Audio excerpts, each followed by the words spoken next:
بسم اللہ الرحمن الرحیم۔ السلام علیکم ناظرین، میں ہوں آپ کا میزبان شہباز علی اور آج ہم بات کریں گے پاکستان سپر لیگ کا 11واں ایڈیشن جو ہے وہ جاری ہے، آج چوتھا روز ہے اور اگر اب تک جو پہلے 3 روز کے مقابلے ہوئے ہیں ان کو اگر ہم بات کریں تو پی ایس ایل کا جو سٹینڈرڈ ہے ہمیں خاصا بہتر ہوتا ہوا دکھائی دے رہا ہے اور خاص طور پہ جو کہکشاں ہے پاکستانی سٹارز کی اور انٹرنیشنل سٹارز کی اس وقت لاہور میں موجود ہے، اور سب سے بڑھ کر جو دلچسپ صورتحال اس لیگ میں ہم نے دیکھی ہے کہ ٹیموں کا جو کمبینیشن ہے ماضی کی نسبت اس مرتبہ خاصا بہتر دکھائی دے رہا ہے۔ اب تک جو میچز ہوئے ہیں ان میں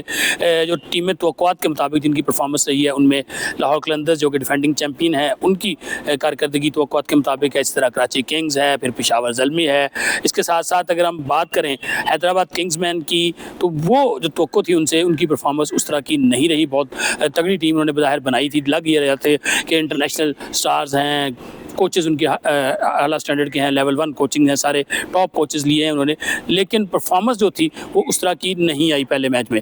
اس کے ساتھ ساتھ اگر ہم بات کریں ملتان سلطانز جو کہ راولپنڈی سیالکوٹ سٹیلینز تھی اور سیالکوٹ سٹیلینز سے دوبارہ پھر ملتان سلطانز ہوئی، کیونکہ ملتان سلطان جو پہلے والی تھی وہ پنڈیز ہو گئی تھی، تو ملتان سلطانز نے بھی نئی مینجمنٹ کے اندر گور شاہ جو اس کے ہیڈ ہیں ان کے اندر بڑا اچھا پرفارم کیا اور پہلا میچ انہوں نے بھی جیتا ہے۔ اگر اب تک کے جو میچز ہیں ان کا اگر جائزہ لیا جائے تو اس میں ہم دیکھیں کہ ایک تو پہلے بات کریں گے غیر ملکی کھلاڑیوں کی۔ اس وقت اگر بات کی جائے تو ساتھ ساتھ ہی ہمارے ہمسایہ لیگ میں بھی ایک لیگ جاری ہے جس کو ہم خیر اپنا مقابلہ تو قرار نہیں دیتے لیکن ضرور دنیا اس لیگ کو ساتھ ساتھ دیکھتی ہے، ادھر بھی مقابلے جاری ہیں اور ادھر آج پاکستان سپر لیگ کے مقابلے بھی یہاں جاری ہیں۔ اگر ہم پاکستان سپر لیگ کے حوالے سے بات کریں تو اس وقت دنیا کے ٹاپ کرکٹرز یہاں موجود ہیں اور خاص طور پہ دنیا کی سب سے بڑی کرکٹنگ نیشن جو سب سے مضبوط کرکٹنگ نیشن جسے کہا جاتا ہے آسٹریلیا، اس کے 16 کھلاڑی یہاں اس وقت پاکستان میں موجود ہیں۔ 53 غیر ملکی کرکٹرز ہیں جنہوں نے پاکستان سپر لیگ سے معاہدے کیے ہیں، لیکن ان 53 میں سب سے زیادہ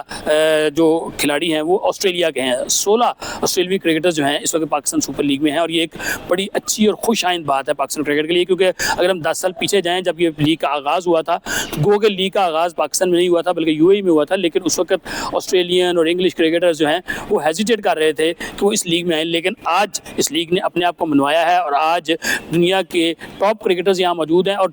آسٹریلیا کے 16 کرکٹرز جن میں اگر ہم بات کریں ڈیوڈ وارنر یہاں موجود ہیں، اسٹیو اسمتھ جو ہیں وہ موجود ہیں، بہت بڑے سپر سٹار ہیں، اسی طرح ایشٹن ٹرنر جو ملتان سلطانز کی قیادت کر رہے ہیں وہ یہاں موجود ہیں۔ اس کے ساتھ ساتھ ہم نے دیگر کرکٹرز جو دیکھے ہیں وہ یہاں موجود ہیں، 16 کرکٹرز۔ اور آسٹریلیا ایک ایسی کنٹری ہے آسٹریلین کرکٹر کہ تمام کی تمام 8 فرنچائزز جو ہیں ہر فرنچائز میں کوئی نہ کوئی آسٹریلین کرکٹر لازمی شامل ہے، تو اس کا مطلب یہ ہے کہ پاکستان سپر لیگ جو ہے اس کا سٹینڈرڈ بھی بڑھتا جا رہا ہے اور اس میں کرکٹرز اور دنیا کا اعتماد بھی اس پہ آ رہا ہے۔ اگر اب تک کھلاڑیوں کی کارکردگی کے حوالے سے ہم بات کریں تو اب تک جن پلیئرز نے بہت زیادہ امپریس کیا ہے ان میں پنڈیز کے نوجوان یاسر خان نے بڑی عمدہ سٹارٹ کیا لیگ کا۔ اس کے ساتھ ساتھ اگر ہم نوجوان عبدالصمد کی بات کریں تو انہوں نے جو پرفارمنس دیا تو انہوں نے بتایا ہے کہ وہ صحیح معنوں میں اس وقت پاکستان کے جو ابھرتے ہوئے کرکٹر ہیں ان میں وہ شمار ہیں۔ پاکستان کی T20 بھی کھیل چکے ہیں اور ون ڈے بھی پاکستان کے لیے کھیل چکے ہیں، لیکن جو انہوں نے اننگ کھیلی ہے پنڈیز کے خلاف، جس طرح انہوں نے میچ فنش کیا اور خاص طور پہ جس طرح انہوں نے محمد عامر جیسے تجربہ کار بالرز کی دھلائی کی، تو اس چیز کو دیکھتے ہوئے صاف پتہ چلتا ہے کہ عبدالصمد ایک باصلاحیت کھلاڑی ہے اور اس کا جو ٹیلنٹ ہے اس میں موجود ہے۔ جو پاکستان ٹیم میں ہم T20 اسکواڈ میں دیکھتے ہیں نمبر 6 پہ جو ہمیں ایک فنشر کی کمی دکھائی دے رہی ہے، عبدالصمد میں وہ تمام تر صلاحیتیں موجود ہیں کہ وہ اس فنشر کی کمی جو ہے اس کو وہ پورا کر سکتے ہیں۔ اس کے ساتھ ساتھ جو انہوں نے ہٹنگ کی، بہت بڑی بگ ہٹنگ کی، پاور ہٹنگ کی اور بڑے سکون سے وہ کھیلتے ہوئے دکھائی دیے۔ صرف 11 گیندوں میں انہوں نے 33 رنز بنائے اور میچ کا نقشہ انہوں نے بدل دیا۔ اس کے ساتھ ساتھ اگر ہم پاکستان کے سپر سٹار بابر اعظم کی بات کریں تو بابر اعظم کو ہم نے دیکھا نیٹس میں بھی دیکھا کہ وہ اپنی فارم بحال کرنے کے لیے متحرک دکھائی دے رہے ہیں اور جو اننگز انہوں نے کھیلی وہ بھی انہوں نے بڑا اچھا آغاز کیا، کیونکہ جو ان کی کمزوری ہے لیفٹ آرم اسپنر کا گیند جو اندر کی طرف آتا ہے اس سے بابر اعظم پھنستے ہیں، تو کل بھی وہ یہی ہوا کہ جو گیند اندر آیا کھبے اسپنر کا اس کو بابر اعظم نہیں کر پائے کاؤنٹر اور بابر اعظم کو اپنی وکٹ جو ہے وہ گنوانا پڑی۔ اور ہم دیکھا ہے تو بریز شمسی ہوں چاہے اب آصف افریدی نے آؤٹ کیا، جتنے بھی لیفٹ آرم اسپنر جب بھی بابر اعظم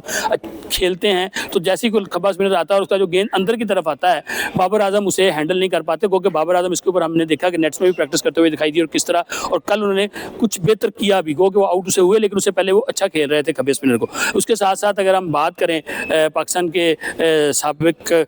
کپتان جو ہیں محمد رضوان, وکٹ کیپر بھی ہیں, انہوں نے بھی بڑی اچھی کرکٹ کھیلی, اور خاص طور پہ رضوان نے جو ہے جو وکٹ کیپنگ کی اور کپتانی جو کی وہ بھی بڑی مثالی رہی گو کہ ان کی ٹیم ہار گئی, وہ اپنی ٹیم کو کامیابی نہیں دلا سکے, لیکن انہوں نے اپنی صلاحیتوں کا جو ہے وہ ضرور اظہار کیا ہے. اس کے ساتھ ساتھ اگر ہم اس لیگ کے حوالے سے بات کریں, جیسے میں نے بات کی کہ غیر ملکی کھلاڑی بھی یہاں موجود ہیں, لیکن فیلڈنگ سٹینڈرڈز جو ہیں, فیلڈنگ سٹینڈرڈز ہم دیکھ رہے ہیں کہ اس لیگ میں اب خاصے امپروو ہوتے ہوئے دکھائی دے رہے ہیں, اور خاص طور پہ ہم نے دیکھا کہ جو نوجوان فیلڈرز ہیں, نوجوان کرکٹر جتنے بھی ہیں, جس میں فرحان یوسف ہیں, انہوں نے بڑی عمدہ فیلڈنگ کی. فرحان یوسف اس وقت پاکستان کے بلا شبہ ٹاپ فیلڈر ہیں, اور انہوں نے گزشتہ سال لاہور کو T20 ٹورنامنٹ بھی اپنی فیلڈنگ کی وجہ سے ہی جتوایا تھا. اس کے ساتھ ساتھ ابھی بھی پاکستان انڈر 19 ٹیم کے کپتان ہیں, اور اسی طرح وہ ایک باصلاحیت نوجوان